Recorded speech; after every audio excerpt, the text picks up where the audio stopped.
California conducted an undercover investigation of Planned Parenthood offices in several states. Under the direction of the organization's president, Lila Rose, the goal of the project was to determine whether Planned Parenthood officials would accept financial donations on the condition that the money would only be used to eliminate African Americans. The following clips are from the actual recordings of those conversations. When I underwrite abortion, does that apply to minorities too? If you specifically wanted to underwrite an abortion for a minority person, you can target it that way. You can specify that that's how you want it spent. Okay, yeah, because there's definitely way too many black people in Ohio, so I'm just trying to do my part. Okay, whatever. Well, blacks especially need abortions too, so that's what I'm trying to do. Well, for whatever reason, we'll accept the money. So the abortion could be, I could give money specifically for a black baby. That'd be the purpose. Yeah, absolutely. If you wanted to designate that you wanted your gift to be used to help an African American woman in need, then we would certainly make sure that that gift was earmarked specifically for that purpose. Great, because I really face trouble with affirmative action, and I don't want my kids being disadvantaged, against black kids. I just had a baby. I want to put it in his name, so that's definitely possible. Oh, always. So would it be possible for me to donate that money specifically for these minority groups so that they could have access to abortions? Yes, it would be. Wonderful. And could I specify that those abortions be done for a particular minority group, or how does that work? If you wish, you can. Okay. So for example, the black community in Tulsa, because I have connections with that, would it be possible to give the money specifically for that? You sure can. Wonderful. Great. So can I give you my credit card number? Yes. Wonderful. Just one more thing. The abortions will be done specifically for black community abortions. I will mark it in such a way that definitely it will. Oh, great. On a black baby. Yes. Thank you. Great. The exact amount we charge right now is $450 for an abortion. Okay, $450. Mm-hmm. And we can definitely designate it for an African American. Wonderful. Okay, and if I want to make to fund, because this is if I wanted to help fund multiple abortions, could you also specify that this can be done for a specific group? Well, I'm really excited, because I really face trouble with affirmative action. I don't want my kids to be disadvantaged, against blacks in college, and the less blacks out there, the better. So. Yeah, it's a strange time for sure. Yeah. So, okay. Well, thank you very much, Jeremy. And if you have any questions, please feel free to give me a call. My extension is 304. When this material was released to the public, Planned Parenthood's defense was to claim that the employees who made these statements were not reflecting the organization's corporate position.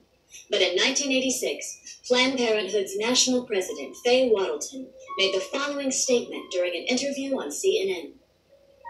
As a matter of fact, Mr. Dornan, if I may finish, we have received contributions from people who want to support us because they want all welfare mothers and all black women to stop having children. What Ms. Wattleton was conceding in this CNN interview, and what Live Action Films found in their undercover investigation, was acknowledged years before by a previous Planned Parenthood president. During a speech in Philadelphia in January 1966, Planned Parenthood President Alan Guttmacher stated that some of his colleagues appeared to have racial motives for their involvement with the organization. Not surprisingly, one of Guttmacher's acquaintances later warned him that in the future he should not be making comments like that in public. The person who gave that warning obviously understood that Planned Parenthood's racial agendas and attitudes are best kept out of the public. And that has been a philosophy that Planned Parenthood has embraced for many years. This idea that man could reinvent the world through eugenics was an elitist philosophy espoused by those who considered them superior, but intellectually superior to everyone else.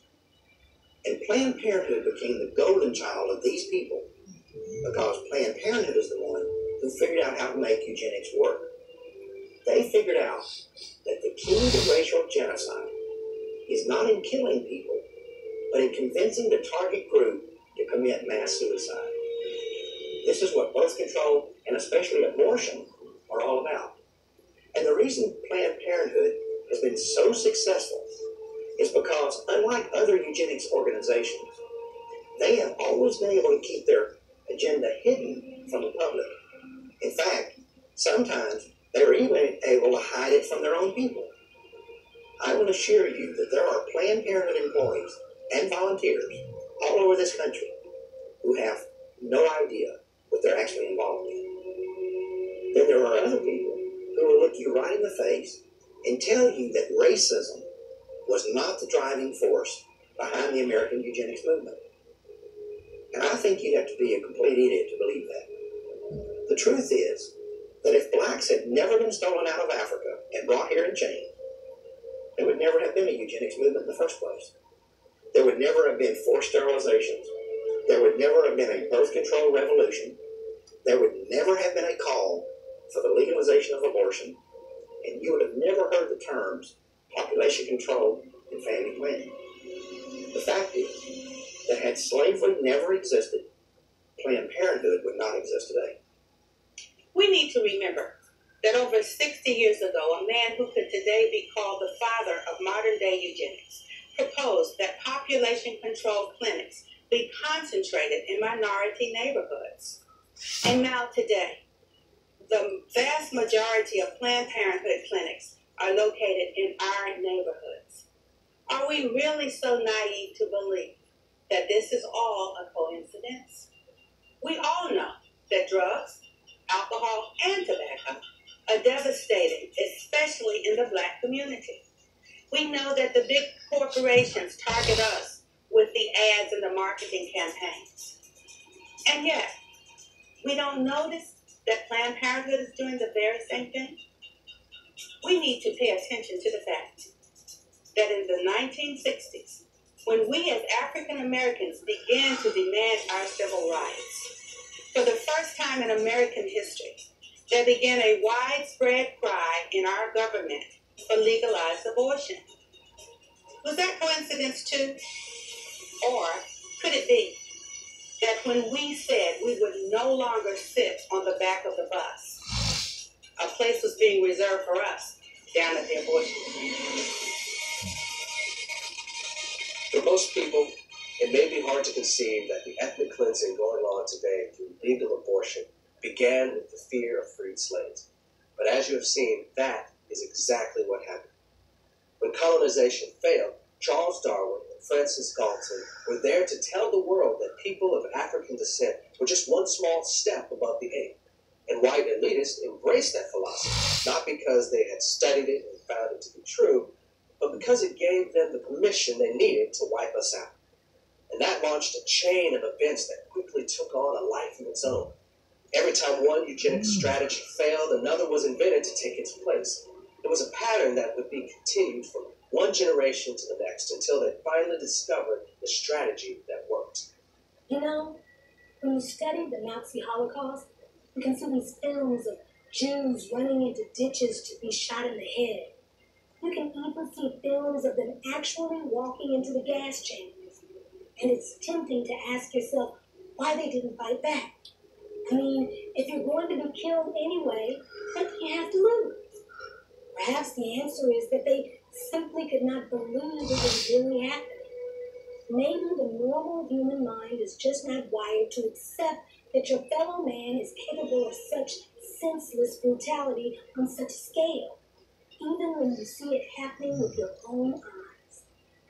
As African Americans, we need to recognize that we are doing the same thing.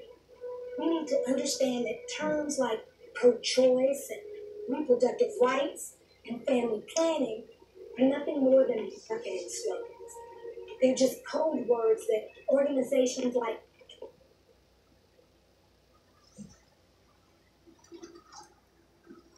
who have been trying to exterminate us day slavery. At the beginning of this program, we told you that the Ma'afa didn't end with the freeing of the slaves, and that in fact, it hasn't ended yet. Now you've seen the rest of the story. Now you know that legalized abortion is more than just a crime against humanity. It is also the continuation of a 150-year-old racial agenda that was founded in Black genocide. And I hope that you have also come to see that as long as abortion remains legal, the Ma'afa cannot end.